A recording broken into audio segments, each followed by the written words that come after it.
où nous étions en train de parler de la fermeture de l'arche, nous avons donné quelques éléments qui peuvent permettre au peuple d'avoir une certaine lumière. Et nous savons que nous sommes à la radio, on a essayé donc de retracer dans l'angle prophétique.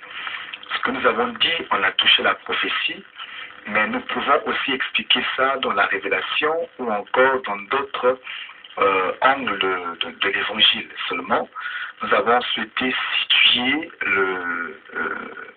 l'enseignement dans l'angle prophétique. Alors, nous avons donné ce qui était plus ou moins essentiel pour un enfant de Dieu de comprendre le sens de l'arche de Noé, la pensée du Seigneur cachée derrière tous ces mouvements-là. Et donc, on avait déjà mis un point virgule expliquant qu'après 7 jours, l'arche devait être fermée. Et donc, nous avons expliqué la fermeture de l'arche comme dans les 10 vierges.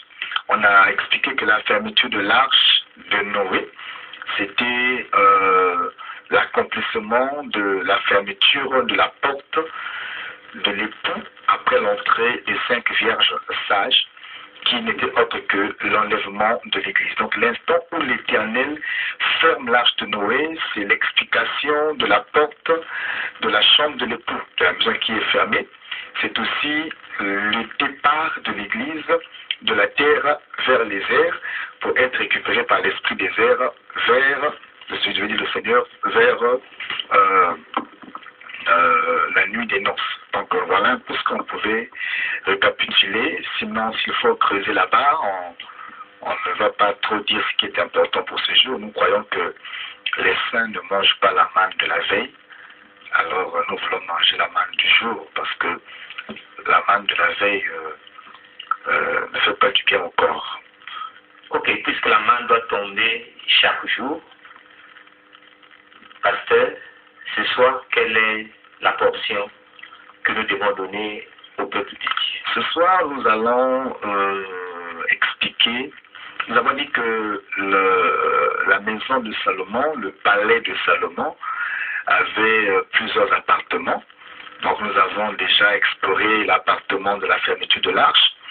Nous voulons maintenant explorer un autre appartement qui est la montée des eaux. Nous voulons expliquer ce soir la pensée du Seigneur cachée derrière le mouvement des eaux, la montée des eaux. Surtout qu'il y a une question qui nous avait été posée depuis le départ de cet enseignement, que nous voulons avec honneur répondre aujourd'hui le long de la pensée qui sera exposée.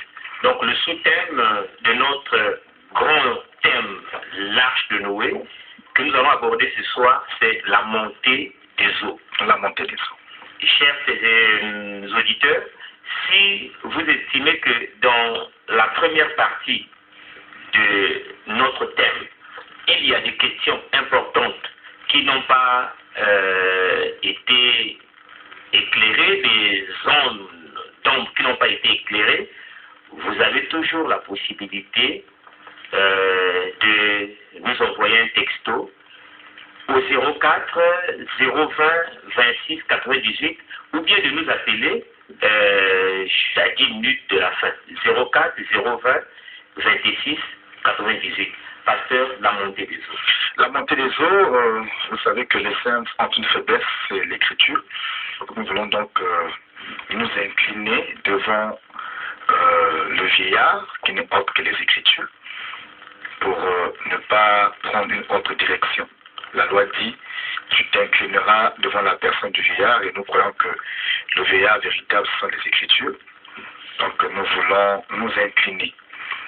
Si on peut nous aider dans la Genèse chapitre 7, on prendra à partir du verset... Genèse chapitre 7, Frère Michel Tomba. On va prendre à partir du verset 10, sinon c'est le verset 17 qui nous concerne déjà. Mais on va, frère Michel, à partir du verset 17. 10. Lisons ce qui est écrit. Genèse chapitre 7, le verset 10. 7 jours après, les eaux du déluge furent sur la terre. L'an 600 de la vie de Noé, le second mois, le 17e jour du mois, en ce jour-là, toutes les sources du grand abîme jaillirent et les écluses des cieux s'ouvrirent. La pluie tomba sur la terre 40 jours et 40 nuits. Ce même jour entrèrent dans l'arche Noé, Sem, Cham et Japheth, fils de Noé, la femme de Noé et les 3 femmes de ses fils avec eux. Et tous les animaux selon leur espèce, tout le bétail selon son espèce, tous les reptiles qui rampent sur la terre selon leur espèce, tous les oiseaux selon leur espèce, tous les petits oiseaux, tous ceux qui a des ailes. Ils entrèrent dans l'arche auprès de Noé, 2 à 2, et toute chair ayant souffle de vie. Il entra, mâle et femelle, de toute chair, comme Dieu l'avait ordonné à Noé. Puis l'Éternel ferma la porte sur lui. Le déluge fut 40 jours sur la terre. Les eaux crurent et soulevèrent l'arche, et elle s'éleva au-dessus de la terre. Les eaux grossirent et s'accrurent beaucoup sur la terre, et l'arche flotta sur la surface des eaux. Les eaux grossirent de plus en plus, et toutes les hautes montagnes qui sont sous le ciel entier furent couvertes. Les eaux s'élevèrent de 15 coudées au-dessus des montagnes qui furent couvertes. Ok, merci beaucoup. On pourra d'abord s'arrêter par là. Il y a d'autres textes qu'on pourra lire en avançant. Je rappelle qu'il est écrit la loi est l'ombre des biens à venir. L'ancienne alliance est l'ombre des biens à venir, non l'exacte représentation des choses. Et le corps est en Christ, dit l'Écriture. Donc, ce que nous lisons ici n'est qu'une ombre des choses à venir. Nous voulons donc expliquer l'ombre, donc la pensée de Dieu partant de l'ombre vers le corps. Et nous voulons aussi que nos auditeurs retiennent que l'ombre ne peut pas effectuer un mouvement si ce n'est le corps qui l'a effectué en amont. Donc nous voulons rassurer au peuple que tous ces mouvements qui s'effectuent ici n'est autre que le mouvement du corps véritable. Donc il y avait un corps qui était en train d'animer tout ce qui se passe ici. Donc ce qui se passe ici, c'était un programme, c'était un plan qui devrait s'accomplir dans la suite du temps. Nous rappelons qu'à 10 minutes de la fin, vous pourrez nous contacter au 04 020 26 98 04 020 26 98, mais pour éviter les perturbations, si ça brûle dans votre cœur d'intervenir déjà, alors intervenez par SMS. Hors antenne, alors vous pourrez nous contacter au 06 945 35 24, ça c'est hors antenne. Nous voulons donc insister avec la pensée de ce soir, la montée des eaux, pasteur. Et sur la montée des eaux, il y a une chose qu'il faut retenir, c'est que c'était après 7 jours. Après 7 jours, comme tu avais dit, 7 jours pour que tout ce qui devait être sauvé soit sauvé. Après 7 jours, l'arche est fermée. Nous avons dit que la fermeture de l'arche, c'est l'enlèvement de l'Église. Donc, nous ne disons pas que la montée de l'arche soit l'enlèvement de l'Église, mais l'acte de la fermeture, déjà, c'est la montée de l'Église. Donc, dès que l'arche est fermée, ça veut dire que la porte aussi des 10 vierges est fermée. Il n'y a plus d'accès possible dans l'arche. Tous ceux qui sont hors, lorsque l'arche est fermée, périront. Ça veut dire que c'est l'arrêt de la grâce. Ça veut dire qu'il n'y a plus de grâce pour ceux qui sont hors de l'arche. Donc ceux qui sont hors de l'arche n'ont plus de grâce. Ça veut dire que c'est le châtiment, c'est le jugement. Le peuple hors de l'arche devient banni et privé de la grâce. C'est ça le départ de l'Église. Et comme vous l'avez dit, une fois ici, ça correspond à Romains 11, 25, où on dit jusqu'à ce que la totalité des païens soit contrée, donc soit être païen. Voilà. Dès lors que donc, le dernier animal est entré, le dernier païen est entré, quand on parle des païens ici, on ne fait pas allusion aux inconvertis. On fait allusion à tout peuple qui n'est pas juif de sang. Parce que d'après la loi, quiconque n'était pas de la race juive était considéré gentil ou encore incirconcis, sinon païen. Donc, avant que le païen prenne le sens que nous l'attribuons aujourd'hui, le sens d'un inconverti, le sens d'une personne qui ne croit pas en Dieu, mais le païen d'abord identifie tous les non-juifs, physiquement parlant. Donc, nous sommes considérés païens d'après la loi. Païens, pas que nous sommes inconvertis, non. Païens parce que nous ne sommes pas de la race juive, biologiquement parlant. Tous ceux qui n'étaient pas juifs, d'après la loi, étaient considérés comme des païens ou encore des personnes des nations. Maintenant, le sens païen évoluera dans la suite de temps lorsque la chose devient spirituelle. Donc, on devient juif plus physiquement, mais des juifs spirituels. Donc, quiconque reçoit Christ dans sa vie devient un juif spirituel et toute autre personne qui est hors de la foi devient alors considérée comme païen. Donc, quand on parle de païen dans Romains ici, ce n'est pas païen comme inconverti, mais païens comme peuple des nations, sinon appelés au salut. Les païens sont réjouissants. Oui. Les inconvertis sont réjouissants. Voilà. Avant que nous ne rentrions à proprement parler de la montée des eaux, Oui. entre la fermeture et la montée des eaux, il y a quand même une période intermédiaire. Oui, voilà pourquoi nous disons que la montée des eaux, je veux dire la fermeture de l'arbre, c'est ça l'enlèvement. La période, c'est même ça le pourquoi de l'enseignement. Donc je veux souffler là-dessus pour prendre mon temps, puisqu'on doit expliquer ça. Et Dieu a dit qu'il devait frapper la terre pendant 40 jours. Les gens ont commencé à mourir pas le premier jour. C'est au fur et à mesure que les eaux grossissaient que la vie aussi est en train de partir. Donc le peuple certainement ne sentait pas encore le châtiment au départ, mais le châtiment était déjà là. Au fur et à mesure, et plus la pluie insistait parce que les eaux ne tombèrent pas seulement du ciel. L'Écriture dit que même les sources de l'abîme s'ouvrir pour alors répandre le jugement sur la terre. Donc des cieux, de la terre et de partout, le Seigneur a infligé donc cette plaie-là. Mais ça n'a pas commencé, le peuple n'est pas mort en un seul jour, parce que la pluie d'une seule journée ne pouvait pas tuer le peuple.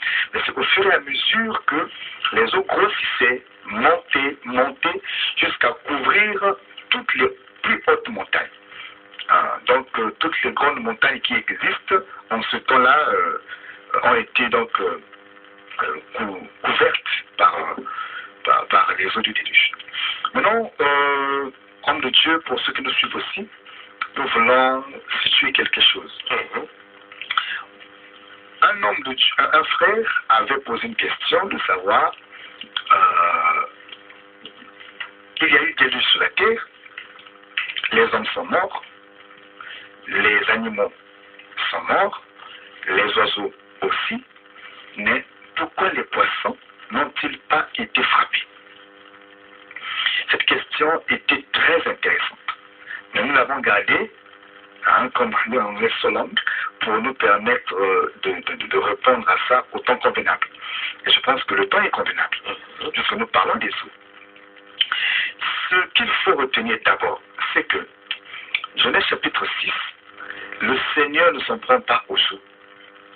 Il s'en prend à l'homme et à la terre. Si un châtiment frappera même les oiseaux, c'est parce que les oiseaux sont le fruit de la terre. Dieu avait un problème avec la terre et avec l'homme. Le châtiment ne concernait pas les oiseaux ni le ciel. Parce que dans la création, on va se souvenir, Genèse chapitre 1, que dans toute la création, nous pouvons résumer la création en 3 jours. C'est-à-dire que dans les 3 premiers jours, Dieu a créé des étendues. des espaces. Et les 3 jours qui vont suivre les 3 premiers jours, pour arriver au 6e jour, le Seigneur va armer les étendues. Il crée le ciel, la terre et les mers. Ensuite, il reviendra pour armer le ciel au 4e jour. Il reviendra pour armer la mer au 5e jour. Il reviendra pour armer la terre au 6e jour.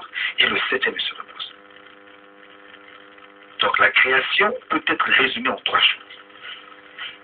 Il n'a créé que 3 étendues. Et ensuite, il est revenu armer ces étendues-là.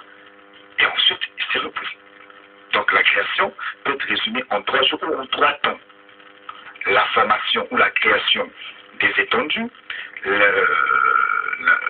armer les étendues et ensuite le repos de Dieu. Quel lien avec l'arche de Noé, notamment la montée des eaux? Quand vous remontez d'abord la chose à la création. Oui, évidemment, pasteur, l'arche de Noé, c'est une récréation. Avec l'arche de Noé, nous avons la création. Nous avons le monde qui, entre guillemets, s'arrête et reprend. Vous vous souviendrez qu'au commencement de toutes choses, il y avait l'eau qui couvrait toute la surface de la terre. Et en ce temps-là, les eaux, les sources de l'abîme étaient unies à toutes les sources possibles pour couvrir toute la terre. Il n'y avait que les eaux. Et il n'y avait que l'Esprit de l'Éternel qui se mouvait au-dessus des eaux. Ce qui se répète avec l'arche de Noé. Nous avons les eaux qui couvrent toute la terre et il n'y a que l'arche qui flotte au-dessus des eaux. Cette arche qui flotte, c'est l'Esprit de l'Éternel qui se mouvait au-dessus des eaux au temps du commencement. Donc, il y a un lien direct avec l'arche de Noé. Nous avons toute la création. Parce que dans l'arche de Noé, nous avons le chiffre 1, le chiffre 2, le chiffre 3, jusqu'au chiffre 7. Ça, c'est un résumé de toute la création. Bon, comme nous ne prêchons pas la création, mais nous repartons quand même un ce qui est essentiel pour la lumière du peuple en ce qui concerne le sujet où nous sommes. C'est très important. Alors, quand nous repartons dans la création, on a remarqué que les oiseaux aussi font partie de la terre. Donc, Dieu avait un problème avec la terre. Voilà pourquoi, quand l'homme a péché, Dieu a vu que l'homme était corrompu. On ne nous a pas dit que les oiseaux aussi étaient corrompus. Ça, on ne nous a pas dit ça. Mais les oiseaux vont subir le châtiment de leur mère. Pourquoi? Parce que la terre était la mère des oiseaux. Vous vous souviendrez que dans Genèse chapitre 2, c'est de la terre que Dieu a formé les oiseaux, de la terre que Dieu a formé les animaux, de la terre que Dieu a formé l'homme. Et comme la terre était couverte de corruption, d'après le constat de Dieu, il dit que la terre, l'homme s'est corrompu et toute la terre avec. Voilà comment Dieu dit qu'il détruira tout ce qui respire sur la terre, parce que c'est la terre qui était corrompue. Et l'Écriture dit que Dieu s'était repenti d'avoir fait l'homme. J'explique ici que le repentir de Dieu est toute une prédication. Alors, ce n'est pas à comprendre en français. Le repentir de Dieu, c'est tout un enseignement que plusieurs, autant nous sommes perdent le sens. Le repentir de Dieu est un enseignement très capital et très important pour le peuple. Et je pense que si Dieu nous permet, un jour, nous pourrons parler sur le repentir de Dieu. Mais nous ne sommes pas là. Et quand Dieu se répand d'avoir créé l'homme, il dit même que les jours de l'homme ne seront que de 120 ans. Hein, là encore, c'est un grand mystère parce que lorsqu'on a commencé à vérifier, j'ai vu Noé lui-même n'a pas vécu pendant 120 ans. J'ai vu Sem, Cham et Japhet, personne n'a vécu pendant 120 ans. Ce n'est pas la première fois que vous parlez de 120 ans, mais nous faisons confiance, nous savons que tout ce que vous déclarez, vous êtes capable de soutenir ça, mais nous voudrions bien qu'un jour, finalement, le thème coïncide avec ça, que vous nous en donnez l'explication pasteur. Le Seigneur le permettra, 120 ans. Donc, quand Dieu se répand d'avoir fait l'homme, Dieu ne frappe pas seulement l'homme. Dieu dit qu'il va envoyer le déluge sur la terre parce que la terre aussi était corrompue. Et il n'y avait que Noé qui avait trouvé grâce aux yeux de l'Éternel. Après ce qui est écrit, Dieu devait exterminer l'homme, mais jusqu'au bétail, jusqu'aux yeux. C'est pourquoi? Parce que tout cela, c'était donc, comment je vais dire ça, l'œuvre de la terre. Hein, c'était l'œuvre de la terre, parce que Dieu avait tout créé, c'était au travers de la terre. Il y a des textes bibliques, hein, pour ceux qu'il faudra lire, Genèse chapitre 6, lisez de préférence à partir du 1er jusqu'au verset 7, vous allez comprendre ce que nous sommes en train de dire ici. Et on peut même prendre Genèse 7, verset 4 aussi, que nous pouvons lire. L'Écriture dit que, car encore 7 jours, et je ferai pleuvoir sur la terre 40 jours et 40 nuits, et j'exterminerai de la face de la terre tous les êtres que j'ai faits. Donc, pourquoi le Seigneur extermine tous les êtres? Parce que leur mère était corrompue, la terre était corrompue. Mais la terre qui était corrompue, Dieu frappe la terre, les eaux n'étaient pas corrompues. Maintenant, pour comprendre les eaux, parce que la terre est un peuple, on a dit qu'on peut résumer la création en 3 temps. Et le premier temps en 3 parties. La création des cieux, de la terre et de la mer. Parce que quand vous dites la terre était corrompue, en réalité, lorsqu'on voit la terre ne se promène pas, ne parle pas, n'agit pas. Est-ce que la corruption de la terre est due à la corruption de l'homme qui a été aussi tiré de la terre? Donc la corruption de l'homme a aussi contaminé, si on lui dirait, la terre, parce que nous ne voyons pas à quel niveau, à quel moment la terre s'est corrompue, la terre en tant que terre. Tout à fait. Un habit ne se promène pas pour se salir, mais l'habit se salit. L'habit se salit commence lorsque l'homme rapproche l'habit à ce qui est sale. À cet instant-là, l'habit aussi devient sale. Lorsqu'on rapproche un habit de tout ce qui est salissant, ce n'est pas l'habit qui se promène, mais l'habit devient sale. Évidemment, le comportement de l'homme a non seulement corrompu l'homme seul, mais a poussé l'homme à corrompre la terre sur laquelle il était placé. Et par conséquent, tous les dérivés de la terre, tout ce que Dieu a formé avec la terre, c'est corrompu. Oui, tu te souviendras que Dieu a reposé la terre, il avait ouvert sa bouche pour recevoir le sang de l'homme. Ouais, donc la terre qui reçoit le sang, et pourtant il n'a rien fait, mais il reçoit aussi le sang. Et donc le sang qui est une salissure, ça veut la terre. Et la terre donc a été corrompue. Alors en ce temps-là, la terre était corrompue, mais les eaux ne furent pas corrompues. Qu'est-ce qui se passe? Parce que les eaux avaient gardé l'alliance. Je m'explique. Genèse chapitre 1 à partir du verset 20. L'Écriture nous parle de la création du 5e jour. L'Écriture mentionne que le 5e jour, Dieu a créé 2 espèces. Dieu a créé les poissons et Dieu a créé les oiseaux. La Bible mentionne que les poissons, Dieu a déclaré que la terre produise en abondance. Je veux dire que les eaux produisent en abondance. Et il y a eu beaucoup d'animaux marins. Le Seigneur avait créé les animaux au 5e jour.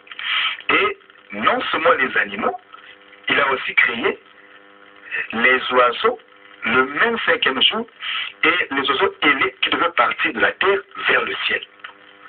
Donc le chiffre 5, le 5e jour avait enfanté, parce qu'il y a une écriture qui dit qui sait ce qu'un jour peut enfanter. Donc nous croyons que dans l'évangile, le jour enfante. Voyez-vous?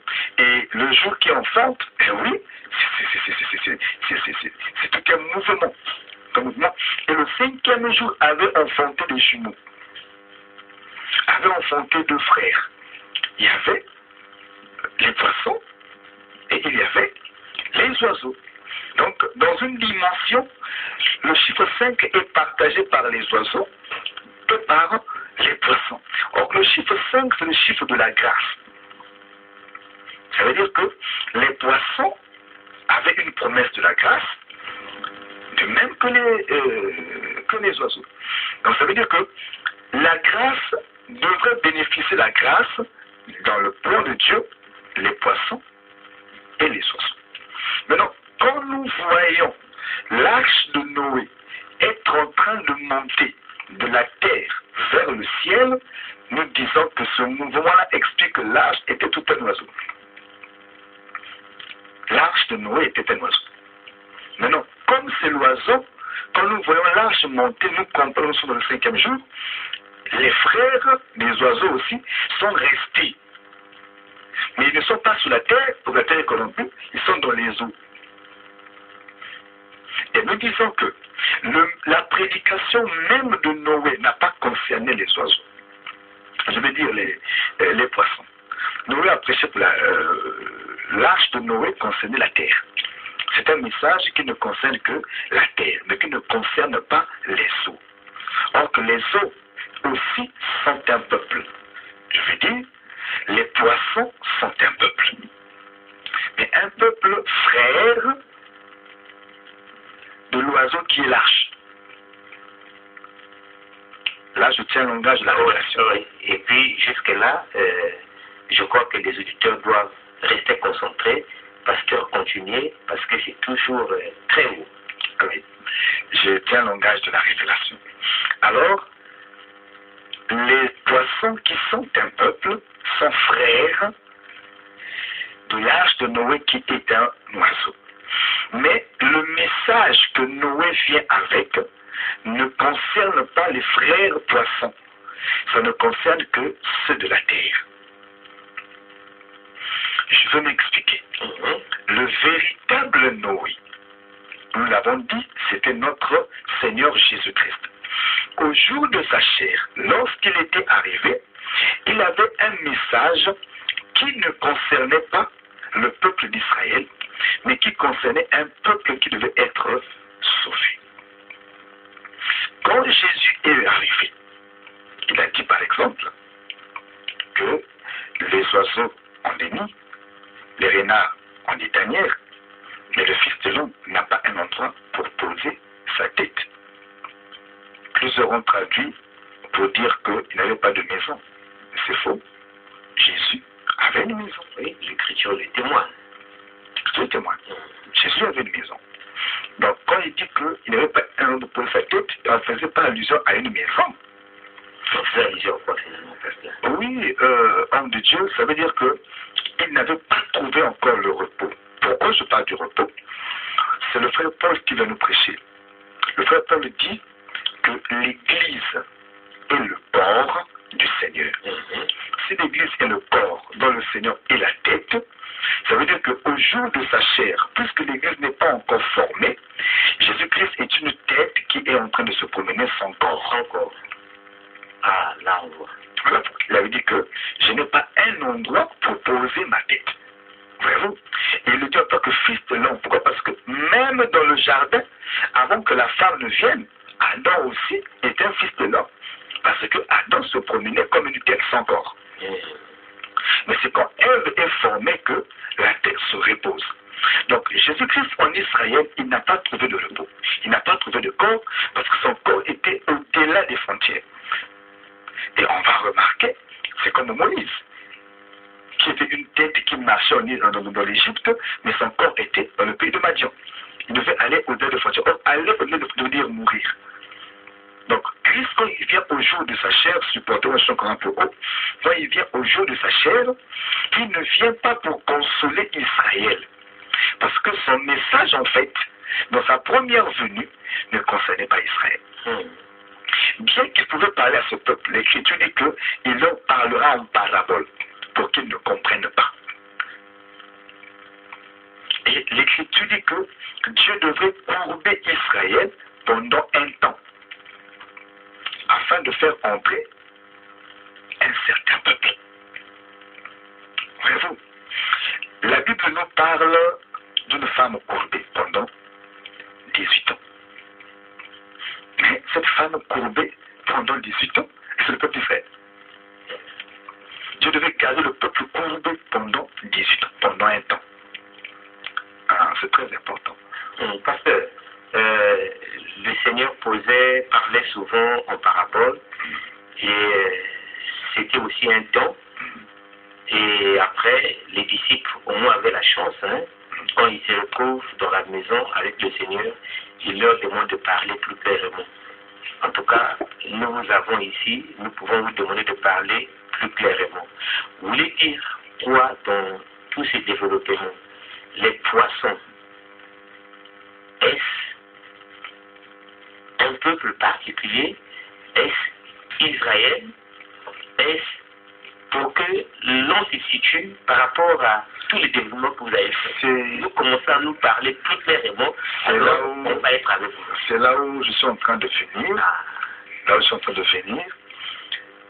En fait, de façon, dans un autre parler,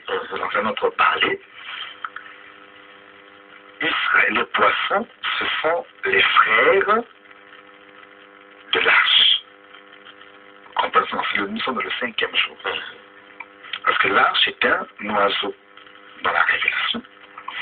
Et les poissons, l'arche est un oiseau, simplement parce que vous tenez compte du mouvement de la terre vers le ciel. De la terre vers le ciel. L'arche était sur la terre, mais grâce à la montée des eaux, voilà, elle est partie. Donc la montée des eaux l'a conçue comme des ailes pour l'arche. Évidemment. C'est un mouvement. Alors, ils sont frères, mais les deux sont appelés à la grâce. Or que le jour de grâce, un jour a été séparé en deux d'après Moïse. Moïse a séparé le jour, non le jour de la grâce, mais dans le jour, il y a un soir et il y a un matin. Le soir du jour de la grâce sera consommé par le peuple des nations, qui est l'église dont nous sommes. C'est ça, les poissons, Noé et les enfants qui doivent entrer pour que... Les poissons ne sont pas entrés. Je parle des animaux. Ah oui, des animaux. Les animaux, donc, la terre qui devait entrer pour monter. Maintenant, le matin du jour de grâce, ça sera consommé par le peuple d'Israël. Donc, pendant la nuit, ou encore parce que le jour de grâce, mais dans le jour, nous avons un soir, un matin. Le soir est consommé par l'église au temps où nous sommes, le temps du soir, mais après les 7 jours de marche, l'église, là, sera fermée, la porte sera fermée, l'église va sortir de la scène. Et on tombera au matin du jour de grâce. Donc l'autre partie du jour. Dans l'autre partie du jour, Dieu va traiter avec les poissons, c'est-à-dire le peuple d'Israël.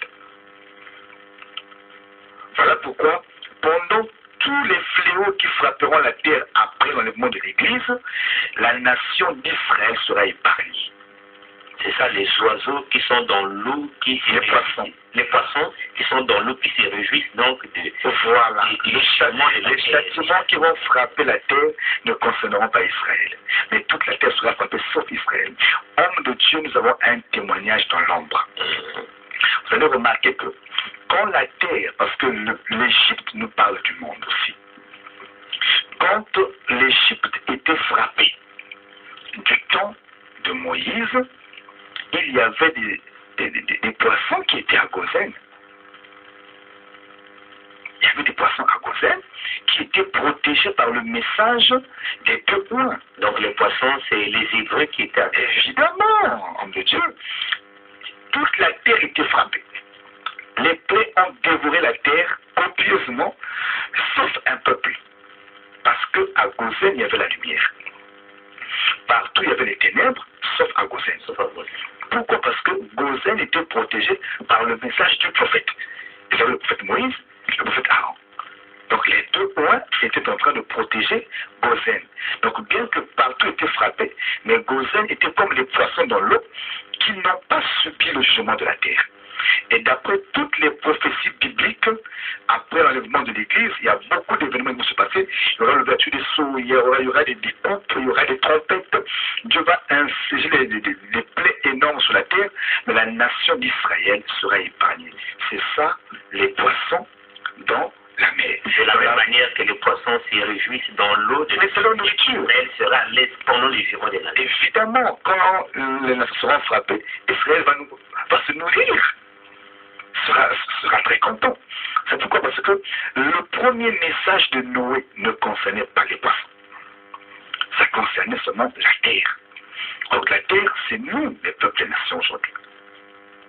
Mais quand Noé reviendra, parce que j'ai dit un jour ici, on touchera les deux. Il y a un Noé qui vient et un Noé qui viendra après. C'est-à-dire que Christ est venu 2 fois. À la première venue, il est venu pour racheter la femme, qui était l'Église. Donc la terre. Parce qu'une femme est une terre, d'après les Écritures. Maintenant, quand il reviendra après, il reviendra pour ses frères, les poissons. Quand il reviendra pour ses frères, qui sont les poissons, le peuple d'Israël, Israël gardera l'alliance. Pourquoi? Parce que les poissons sont restés dans l'eau. C'est-à-dire qu'ils ont gardé l'alliance. Chers auditeurs, si vous pouvez intervenir, je crois que l'heure est déjà arrivée où nous pouvons vous autoriser toute intervention pendant que le pasteur continue à développer. Nous rappelons que vous pouvez nous contacter au 04 020 26 98 04 020 26 98. Et si vous voudrez joindre le pasteur Clid après, hors antenne, donc après l'émission, 06 945 35 24. Au 06 945 35 24, pasteur Clid. Évidemment, homme de Dieu, nous sommes en train de dire que les poissons n'étaient pas concernés dans le message de Noé dans sa première venue. C'est ça Israël qui ne pouvait pas croire au message de Jésus-Christ dans sa première venue. Pourquoi Moïse leur avait dit? Parce que Israël écoute Moïse. Jusqu'aujourd'hui, tu ne peux pas convaincre Israël si Moïse n'est pas là. Et Christ a reconnu qu'ils étaient assis sur la chair de Moïse. Donc, Israël, pour croire, il faut Moïse. Voilà pourquoi même Élie viendra rappeler la loi de Moïse. Tu remarques que Moïse avait dit, lorsque vous allez entrer dans le pays et que vous allez planter des arbres et que les arbres vont produire les 3 premières années de la production des arbres, vous ne mangerez pas ces arbres, vous les considérez comme incirconcis. Voyez-vous, les arbres des 3 premières années seront considérés comme incirconcis. C'est pour les incirconcis. Un bon juif ne mange pas ça. Voyez-vous que Christ est venu comme un arbre. Il a dit lui-même, quand il commence ce ministère, il était un arbre. Si on fait ces choses, à moi qui suis l'arbre vert. Donc l'arbre vert, celui qui était prêt à produire. Mais Christ a produit pendant 3 ans. Il a donné ça au peuple d'Israël. Ils ne peuvent pas manger ça. Parce que Moïse leur avait dit que l'arbre qui produit après 3 ans, c'est pour les incirconcis. Voilà pourquoi le message de 3 ans, le message du ministère terrestre de Jésus-Christ, c'était ça, les fruits de 3 premières années, que Israël ne pouvait pas manger. Que Israël ne pouvait pas manger. Un auditeur au bout du fil. Ok, c'est pasteur, donc vous pouvez continuer. Donc nous disons que ça ne pouvait pas, le peuple d'Israël, quand il voit ça, il ne peut pas manger parce que c'est pour les incirconcis. Et voilà pourquoi, gloire à Jésus-Christ, ce fruit de 3 premières années n'ont pas bénéficié Israël, mais nous en avons tenu bénéfice. C'est nous qui avons mangé parce que nous étions considérés comme incirconcis. Voyez-vous? Donc le message du Seigneur dans sa première venue ne concernait pas le salut d'Israël, mais ça concernait les nations. Si Israël n'a pas cru, c'est pas parce qu'ils étaient incrédules, c'est parce que Dieu leur a empêché de croire, afin de permettre à l'épouse d'entrer. Nous rappelons que vous pouvez nous appeler, nous sommes presque à la fin. Nous marchons vers la fin, 04 020 26 98, 04 020 26 98 au possible. Hors antenne, vous nous appelez au 06 945 35 24. Maintenant, si vous voulez nous rencontrer de vive voix, pourquoi on parle de vive voix, alors vous rapprochez de nous à la base Socoprise, juste vers le pont. En partant de l'école du rond-point Ilama vers la brasserie, la toute première ruelle à gauche, c'est juste avant le pont. Donc au niveau du pont même, vous avez une maison d'étage en baie vitrée et la parcelle d'après, à votre gauche, c'est là où vous pourrez nous trouver. L'église, c'est le rassemblement des saints. Donc appelez ou encore rapprochez-vous de nous pour plus de détails. Mais nous souhaitons que vous réagissez pour apporter plus de lumière dans les zones d'ombre. Nous cheminons vers la fin de l'émission. Pasteur, il y a encore beaucoup de choses à dire au sujet de la montée des eaux. La Bible donne même des dimensions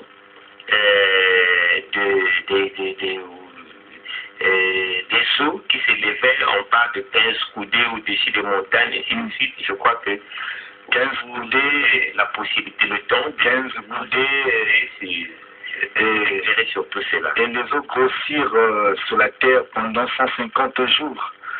Hein, c'est un mystère. Les dieux, ça fait 40 jours, mais les eaux grossirent pendant 150 jours. Et cela était un grand mystère. Et les eaux dégrossirent aussi pendant 150 jours. Donc, nous comprenons que c'était une montagne de 150. Donc, c'est tout un mystère. On va expliquer toutes ces choses-là par la grâce du Seigneur. Restez scotchés. Demain, nous serons là à la même heure jusqu'à jeudi pour étaler les pensées du Seigneur. Tous ces mystères seront éclairés. C'est le but de votre émission. Que la lumière soit. Pasteur Clyde, nous vous remercions une fois de plus ce soir pour la nourriture. Frère Michel, merci aussi.